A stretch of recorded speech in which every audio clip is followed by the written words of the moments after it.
docjean and welcome to Dental Life. Now, mga dockies, on this video, I will tell you what are the earmarks or the things that you can check on your dental life and say, I have made it. Or I am really successful in my dental life. Now, mga dockies, of course, the meaning of success varies from one person to another, and it really depends on how you define success. But in terms of your own dental practice, these are the different signs when you can actually say that you are successful in making your dental practice truly a success. The number one earmark of a successful dental practice is the practice has cash. What does it mean? It means that your cash flow is there. You are liquid. You know, mga dockies, maaaring they will tell somebody that this guy is totally rich. Like, for example, si Michael Jackson, you know, who will have thought that he is not actually rich, but he is actually very poor when he died, and he owed $500,000 even if he earned $1 billion, because there is no actual cash flow. So even if you live in Forbes and you drive a Mercedes-Benz and your clinic is in one of the most expensive business area in your own country, if your cash flow is zero or negative, then you might think again if you really have a successful dental practice. The second sign is that your dental practice operates with minimal or no stress. Now, if you are in a dental practice wherein every day you or even your staff or your associates, when they are waking up in the morning, or you are waking up in the morning and trying to prepare to go to your clinic, instead of looking forward to it, you are becoming stressful for all the work that you need to do on that day, or the system that you have developed in your dental practice is so stressful to the point that the staff or your associate always wish that it will be their day off or when there is a holiday. So if you or the people who works with you feels that way, then you might consider whether you really have a successful dental practice. Now, the third earmark of having a successful dental practice is happy and long time staff. This means these are dockies with dental clinics that have staff in them. Or if you are a docky without a staff, maybe it's about time you have to ask why. Now, basically, mga dockies, whether we like it or not, we need help. And that's part of the SMART, which is resources. If, for example, you do not have a staff in your dental practice, then maybe it's about time you consider it. If you are so focused on how much you will spend for this staff in terms of salary and benefits, then you have the wrong mindset. Because if you will look at it in a different perspective, having a staff will allow you to have more production, and having more production means having more profit. So that is why, as I've said, always use the formula that I've been giving you in my series of video, the SMART. And you can watch what that is in full blown. You can watch how I am able to surpass the challenges of my life using this formula. And of course, the video on how you are going to use this SMART on the 3 steps. Only 3. You just have to do it. Now, the next is having a staff that are happy and enjoying their work with you means that you have a very good management or leadership in your dental practice. That means you are able to provide them a good environment, and in the end will also result to a very high and good probability of reaching your patient's expectation.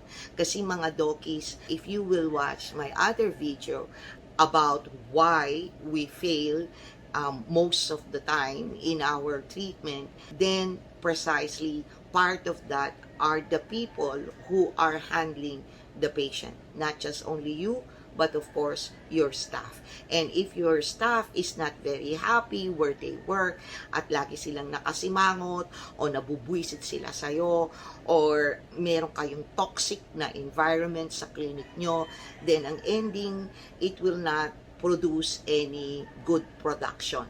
And if you do not have a staff or frequent ang replacement ng staff or turnover, then you have to assess what kind of a leader you are if you are the owner of the dental practice. The fourth one is full of happy and thankful patients. What does it mean? Now, of course, nobody is perfect. We make mistakes, and as I've said, we learn from those mistakes. And this is how we hone our skills and talent, and it is a very good teacher.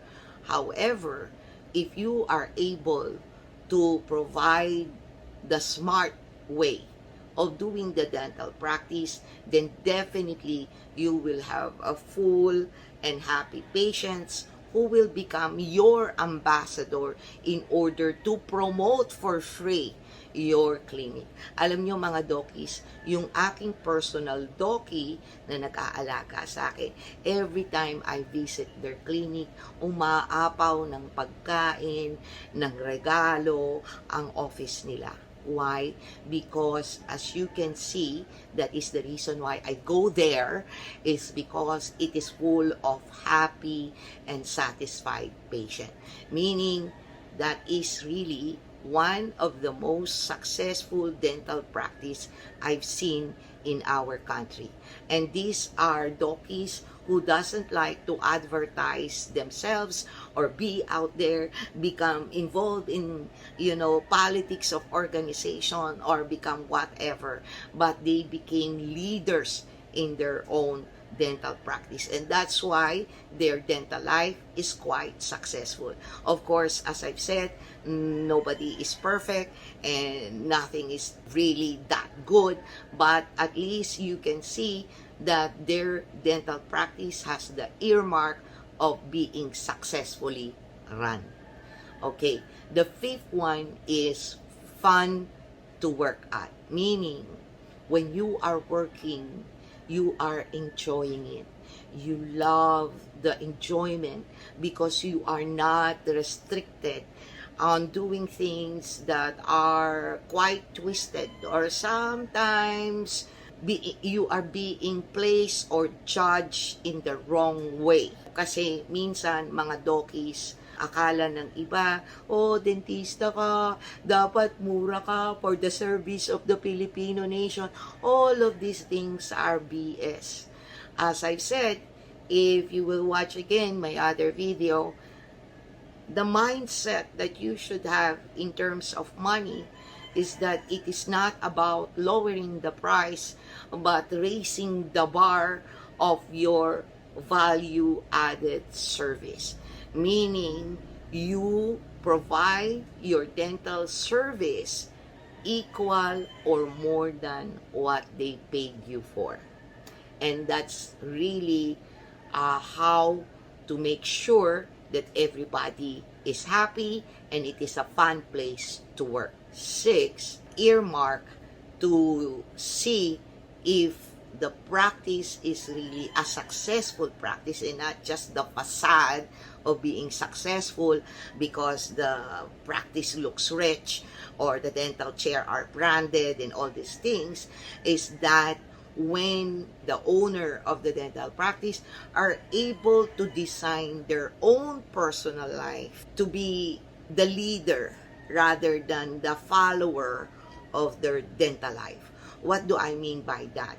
If your wife, for example, is already complaining na wala ka ng oras sa akin, wala ka ng time, lagi ka na lang nasa clinic mo, umuwi ka ng late, kay ang importante na lang sa'yo, pasyente mo, then you are not successful. You know why? Because your dental practice becomes the defining factor of your personal life. But when you have a practice that can be put on hold and it will continue to flourish, whether you go on vacation for 1 month so that you can spend time, quality time with your family, with your children, and be able to tour around the world without worrying where the money is coming in, then that is an earmark of a successful dental practice. You know, mga dokies, when the friend of mine in Belgium, we were scammed and he lost around, if I'm not mistaken, 4,000 euro and $3,000.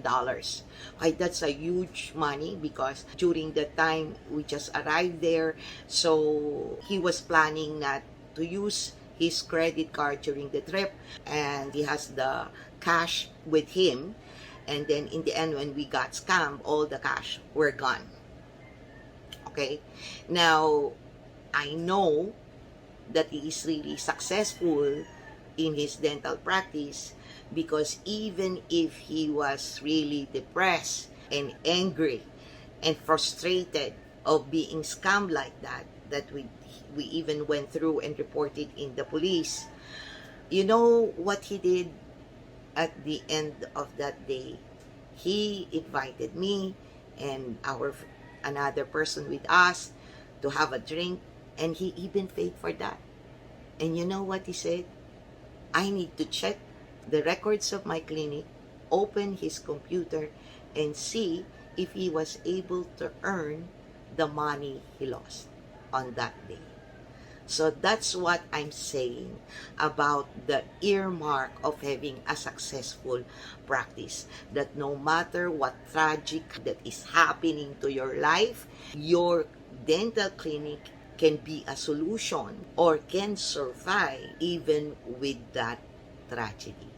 So, mga dokies, comment below if you are able to check if you have all the 6 earmarks of having a successful dental practice or not, or how many of those I mentioned you have in your dental practice and how many of them you intend to have later on. And if you are interested in order to do a successful dental practice, improve your dental life, then hopefully you can also comment below if you will be interested to join my Smart Management Dental Life program, which I intend to launch soon.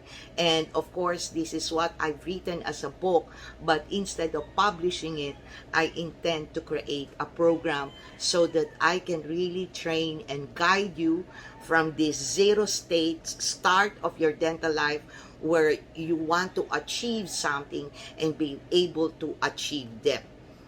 Okay? And then, of course, there are other courses available at the MD Center, which is one of the online courses because, as you know me, mga dokis, I really love education, and I feel that is the best tool to give us bullets or arm ourselves in order to have a good practice and achieve and create and sustain a dental life, both personal and professional. And this is the marketing course with Roche Ruiz, and also we will have the second batch for the facial aesthetics training. So ayan mga dokis, if you like this video, please do give me a thumbs up, hit that notification bell so you get notified every time we upload, and do subscribe in the channel. But most important is that you please give me a comment if you are learning something from the videos that I am creating. It is very important to me to see that what I'm doing is worthwhile, because as a teacher, I would like to know if what I'm sharing is really teaching you something or not. Always stay safe and be healthy. Bye!